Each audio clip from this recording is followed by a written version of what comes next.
faster than the fabric of space-time can keep up with it. And it'll just rip. And I'm terrified by this. The night sky is changing right now in a way that will make it impossible to recognize. In a few decades, if not years, astronomers all over the world have sent out an alert. Neil deGrasse Tyson and other experts have just revealed that Polaris is about to blow up. And the story behind it is scary. Its unique place as the North Star comes from the fact that it is in the middle of the night sky. Polaris was the one thing that scientists, navigators, and people who look at the stars could always count on until now.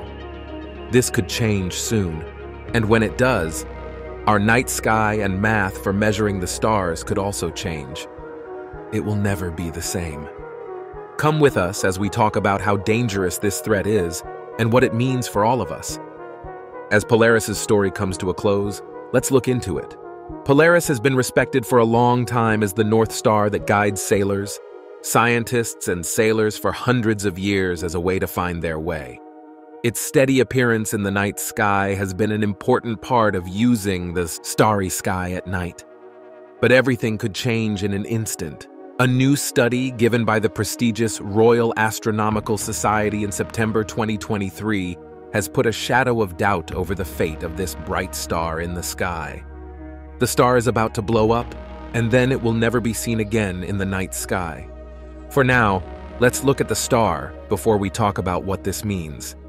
That is, Polaris, which is also called the North Star or the Pole Star, is one of the most important stars in the sky because it is close to the heavenly North Pole. It's almost straight above the North Pole of the Earth, which makes it look like it's not moving in the sky over the north. It's in the constellation Ursa Minor, which is also called the Little Dipper or the Small Dipper. In terms of size, Polaris is a yellow-white supergiant star that isn't too bright. A star that is much farther away than our Sun, but much bigger and brighter than it. Its diameter is thought to be 40 times that of the Sun. People often think of Polaris as a single star, but it is actually one of 3 stars that form a complicated triangle. Galaxy of stars. Polaris AA and Polaris AB are the main stars, which look like a single star to the human eye. These 2 1/3 object, Polaris B, moves around in the pair. The way these stars interact with each other makes a gravity pull that shapes their paths, and changing how each of them acts. Such complex processes also change the brightness and properties of the stars involved. Since these relationships can go wrong, any changes to them can cause the stars patterns of brightness or pulses. But we don't yet know the exact ways these relationships work or how complicated they are. What we do know is that Polaris is 323 light-years away. In other words, the light from Polaris is the same now as it was 323 years ago. Because Polaris is so far away, we wouldn't know about an explosion there until 323.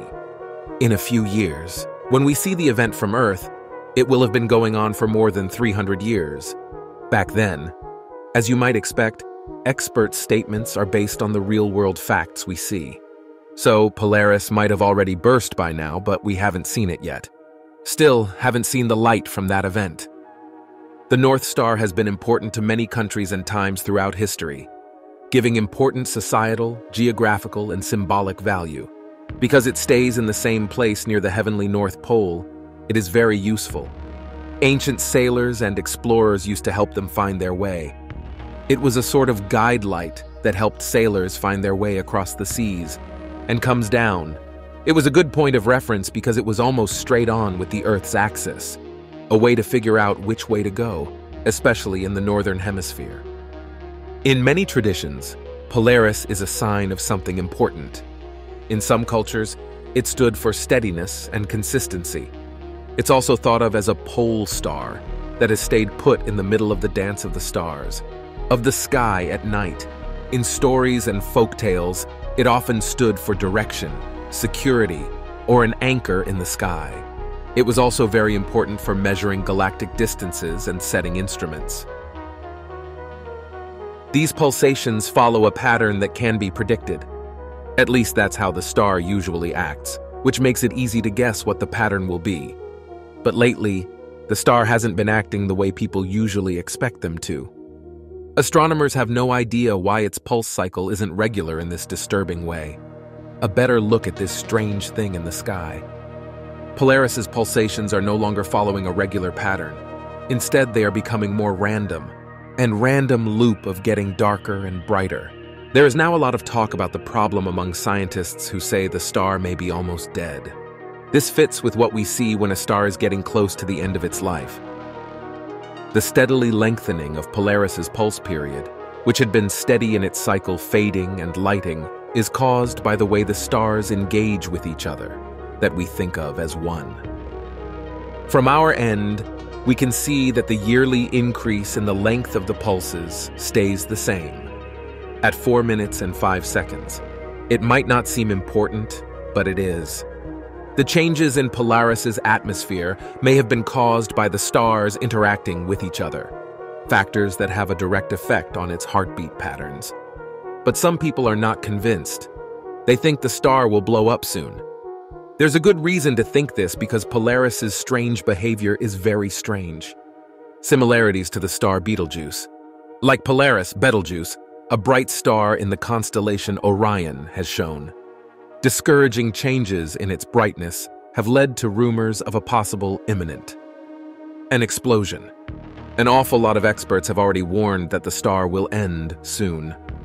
Changes seen in both stars' brightness and patterns are similar, which makes them very interesting. Similarities in the way they behave.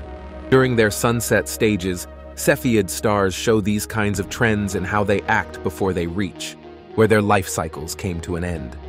Even though these celestial bodies have been pulsing regularly for eons, they go through strange changes in how bright they are as the end of their trips through the stars draws near.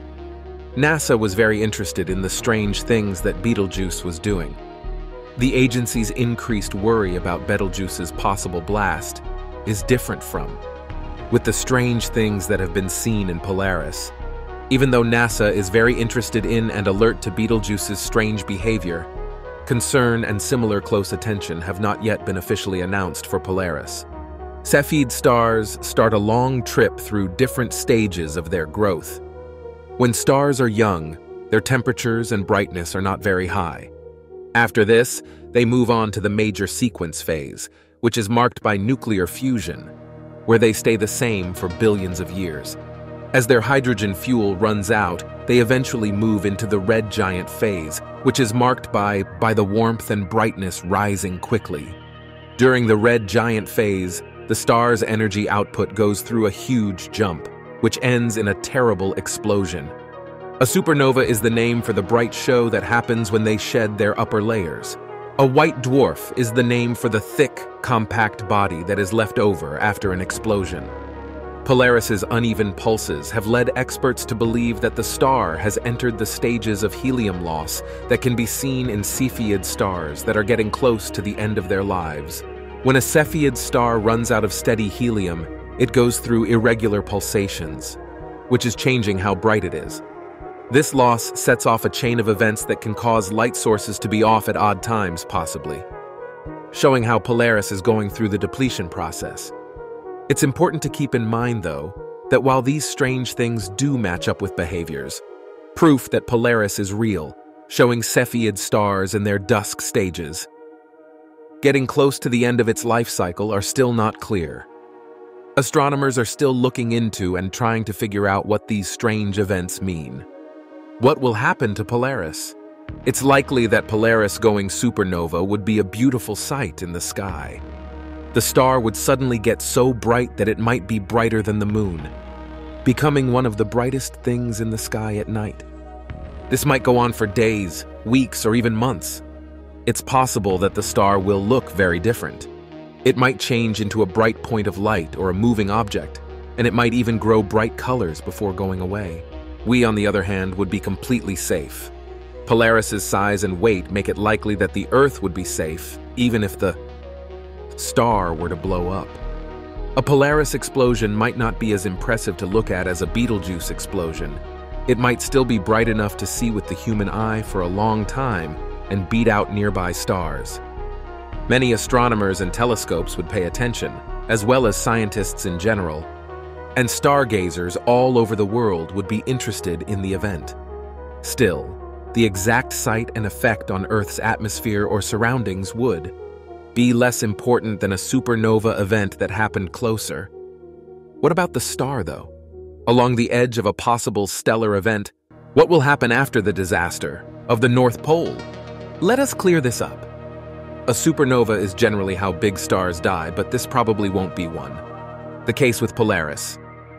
Usually, when a very large star goes supernova, it has a huge blast inside it. This is the last terrible thing that will happen in that star's life, leading to the spreading out of heavy elements and sometimes the creation of neutron stars, or dark spots. As part of this process, the core of a high-mass star falls apart completely, to have about 8 times the mass of our Sun. When this kind of star runs out of nuclear fuel, it can't keep itself going on its own gravity, which made its center fall apart.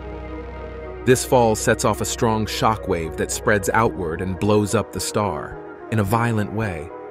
Supernovae can be roughly divided into 2 groups based on how they explode: Type 1 and Type 2. Type 2. Supernovae happen when the heart of a very large star with many layers falls. The top layers are thrown off explosively, making a flash of light and energy that can be seen from very far away. More people do this than the other one. A Type 1 explosion, on the other hand, happens when 2 stars collide and one of them explodes, a white dwarf. One possibility is that the partner star gets bigger and throws stuff out into space, on its way around the white dwarf. If the white dwarf gets enough mass from the partner star, it will reach a certain point. It goes through a nuclear fusion process when its mass reaches about 1.4 times that of the Sun, leading to a sudden blast that let out a huge amount of energy. If 2 white stars are in a binary system and their paths break down, this is another case. They can join because they are losing energy. The total mass is higher than the critical limit, which starts a similar rapid fusion process, and the explosion that followed. Because these Type 1 candles are always bright, they can be used as standard candles for measuring how far away things are in space. For that reason, we use them to guess how old the universe is and how fast it is expanding. When the heart of a star falls apart after a supernova, it will either make a neutron star or a black hole. The incredible density of a neutron star is what makes it stand out. A mass about 1.4 to 3 times that of the Sun is contained within a small area, about the size of a city today and no bigger than 12 miles, 20 kilometers across. The main thing that makes them up are neutrons, which are tiny particles, cores of atoms. A black hole, on the other hand, is infinitely thick and has a gravitational pull that is so strong that not even light can escape it. This is why they look black in the vastness of space, with no rays that can be seen, with radiation. But Polaris won't die this way and turn into a neutron star or a black hole. Why? As Polaris is not very big, a supernova blast would not be enough to kill it. It's a Cepheid variable star that is about 5 times as heavy as the Sun. It might look big, but it's not big enough to go supernova. Instead, when Polaris runs out of nuclear fuel, it will shed its top layers and change, turning into a... As it develops, this change won't lead to a supernova, but rather a peaceful end, into a small, very dense supernova residue. A white dwarf is what's left of a low or medium mass star that has run out of nuclear fuel. It's very dense. It has the mass of the Sun, but is squeezed down to the size of Earth. This is what happens when the star runs out of fuel for nuclear fusion and falls apart. Gravitational pull? We will no longer be able to see its remains from Earth after it does that. How we look at the star today, drawing comparisons between what scientists think Polaris's burst will do and what happened in the past. Supernovae events give us useful information. We can compare what we think will happen to well-known supernovae and blasts, such as SN 1054, Crab, Nebula, or SN 1987. A looked at the effects that followed, like how nebulae formed. or the cosmic rays coming out, looking for possible parallels in changes in brightness, the ejection of elements, and Polaris's effect on the heavenly surroundings around it helps us understand possible results. We can figure out what will happen by comparing what we think will happen with what has actually happened in supernovae. To Polaris, new supernovae like SN 2011 Phae and SN 2014 J can give us useful information to compare, looking at the light curves, spectra, and leftovers from these events, and predicting traits that are similar. For Polaris's expected burst can help predict the possible stages of growth of the leftover pieces in space. To be sure of their comparison, experts look at the changes in mass, makeup, and speed of the materials released between Polaris's expected burst and other events that have been seen, trying to figure out if Polaris's burst could cause clouds or separate material. Distributions will definitely help us learn more about what makes it special. Looking at how Polaris's burst might be different or the same as other supernova events will also include looking at the steps of star development that lead to their blasts. Our goal is to compare the star's mass, metallicity, and how they changed over time before they went supernova. Steps and, of course, how they connect to Polaris. This will help us figure out whether their explosion processes are different or the same. There's also another place. This is the one that scientists all over the world are shocked by. Like when we look at the pulsational variations of stars that are getting close to the end of their lives, Polaris against supernova predecessors that have been seen. This can help us figure out what is similar and what is different. Figuring out if Polaris's odd pulses have anything in common with those of other stars that are getting close. Their powerful ends help us learn more about how the potential burst works. We already know this part, of course. In this study, the expected burst from Polaris is compared to past supernovae, and smaller burst events will help us guess, compare, and look at what might happen. What will happen with this upcoming event? This will give us important information about what makes this special, or what makes it similar. Divine event in the setting of the universe. But it would be silly to draw a conclusion right away. Astronomers are confused, even after careful readings and in-depth research. While the strange things seen in Polaris's actions go against what most people think, and they remain a puzzling mystery, they can't be fully explained. After all, it's not easy to say for sure when a star's life will end. The strange irregularities of Polaris's pulsations call for more research. Look into it. Astronomers know they need to look into the basic processes that cause these things to happen. For the behavior this celestial being showed that had never been seen before. The key to making progress is to figure out the specific conditions that are causing Polaris's strange behavior. Our knowledge of how stars evolve and behave. Polaris is a stable point of reference for adjusting telescopes and finding your way through the sky. It is the most important thing in astronomy, and maybe that's why it's so important. People who think the star will stay have a kind of cognitive bias because of this. Or maybe the other side has done it because of all the excitement about Betelgeuse. There is a lot of doubt about the future and the possibility of Polaris's. There are big worries about a possible burst. The Royal Astronomical Society's latest findings have brought to light a new area that needs attention. A lot of study and close examination. Extremely mysterious actions by Polaris show how important it is to do more research and hard work on the study.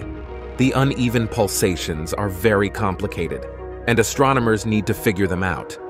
The need to figure out the specific factors that cause this strange behavior and present an exact answer. But what does that answer mean? Time will tell.